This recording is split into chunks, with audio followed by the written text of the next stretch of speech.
All right, hi, I'm Dancey. This is Joe, and we're at Best Way Disposal in Tippecanoe County, and we're here with Frederick over here. Yeah. And you want to start the questions? Okay. Do you believe that waste management is a severe problem in the U.S.? Do I believe waste management? I know they have a lot of complaints about their service. I wouldn't say it's a severe problem, but they kind of come in. They kind of come in and wipe out the local competition, the small businessman, from what I understand. They usually get it by undercutting the low ball and the local guy. Then after they get enough customers, then they drive the price back up. Once they get you to sign a contract or to get you in, then pretty much you have nowhere to go because they have a monopoly on the market. So. Okay. And then, given that you work with trash on a daily basis, what are your views on people's disposal habits? They definitely do a lot more recycling. A lot of people are really they're not very informed on what they can and cannot dump with their city or local or municipal trash service will take or won't take, or their local trash service wherever they go through. So we have a lot of questions about that. Some people are still really bad about getting rid of maybe their chemical and medications, do those things the wrong way. So there's a lot more things that people I think can educate themselves on. Saves time and saves a lot of money in the long run. Yeah. All right. So what's your opinion on the way trash is being disposed of in the U.S.?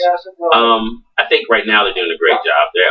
The field is constantly trying to evolve. They're constantly trying to find new and more effective ways, especially cost effective, but most importantly, more environmentally friendly ways of getting rid of trash and disposing of it without really being invasive to like the local economy or local communities.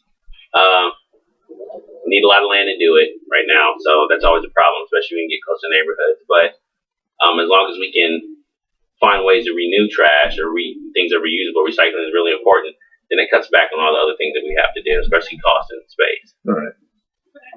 And then this whole facility, like, how does that work with the scales outside, and then where does it go from there? Normally, what happens is a truck, a vehicle, from anyone from a local citizen to a trash company, a compactor, or a roll-off, the ones you see with the dumpsters on back, they'll come onto the scale, we'll weigh them in, what they have inside the container. They'll dump inside the building, and what happens is once the trash is inside the building, it gets loaded onto a semi, and that's taken down to the Southside landfill, which is in Indianapolis. So we're just a transfer station. Okay. So literally just transfer the trash from here, this area, to another location or landfill.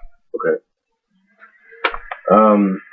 How do you think the process of trash disposal can be improved on? I think trying to streamline it just like any other business, and trying to make it more effective for less cost for fuel, less transportation, less vehicles, make it easier for people to get trash, or make it easier for community to get trash to one central location and take it from there to a larger location out of the community. I think would be the best way, the most cost effective, and definitely probably the most environmentally friendly way of get rid of it. You got trash dumps everywhere. People don't like them around their homes. It can cause pollution problems in some cases if things aren't done right, if the site's not properly maintained. So just streamline it. All right. Okay. And then can you briefly describe what people are supposed to recycle? Because, like, I learned through this project that, like, batteries you're not supposed to throw away because, like, the acid and whatnot. Yeah. I didn't know. No, one thing is anything that you think would be toxic or hazardous to the environment, any kind of chemicals, you don't want to just throw out of the trash. Anything from your household cleaners to certain kinds of paint, definitely anything that has a high acid rate, anything that's caustic, you don't want to get rid of. Batteries, you got to be careful about even electronics now. That new law just came down. As far as recycling anything that's plastic, there's certain kinds of plastic. We have pamphlets. I don't have them all memorized. That's why I usually use that as a reference also. But wood and stuff like that, well, they consider compost. A lot of people think that treated wood like a fence can be recycled or reused. We can't use that either. So anything that has any kind of chemical contact is not considered recyclable at all, unless it's a plastic or a paper. Even certain kinds of paper aren't recyclable.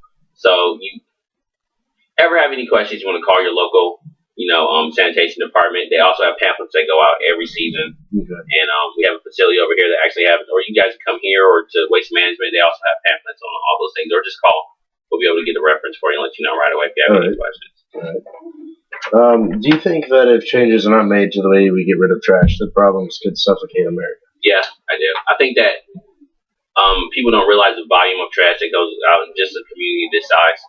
So anywhere between 250 to 500 tons in the summer. We're way above our average. That's a day. That's per day. Okay. Yeah, per day. and that's just this facility alone. You think about other facilities just in this small area. There's a lot of trash that goes out that it's something that's taken for granted. If you don't see the trash, then you don't think it's a problem because companies do such a good job of getting rid of it for you. But once you start running out of room and once you start getting to where people don't want trash dumps or landfills near their property, then you start seeing the problem. Wow. And I think that making it as cheap as possible, making it as environmentally friendly as possible, just like a lot of other things in business and manufacturing, will always be top of the list for a lot of communities, a lot of people. Then again, communities and communities have to understand that it's not an easy job. It's not easy to get rid of trash, especially with the restrictions and things that we have and what we can get rid of and the way we have to dispose of it. Okay. Right, and then where do you see trash as an industry like 20 years from now? Trash is constantly growing. We joke about it all the time. If you're in the trash business, you'll never be without a job unless you don't want one. It's always in every community, in every environment. You always need people that need to get rid of trash and dispose of it. So, as the technology and as the industry improves itself, just like any other industry, then the chances, opportunities for jobs and the opportunities for the industry to become a major part of the community, especially as the world grows, more trash consumption grows. It's going to be a bigger industry. It's going to be a major part of a lot of communities and a lot of countries. I think that's all the questions we have. Thanks for taking time to speak with us. Yeah, thank you. Nice meeting you. All right. Good luck, guys. Thanks. This is Dancey and Joe signing off.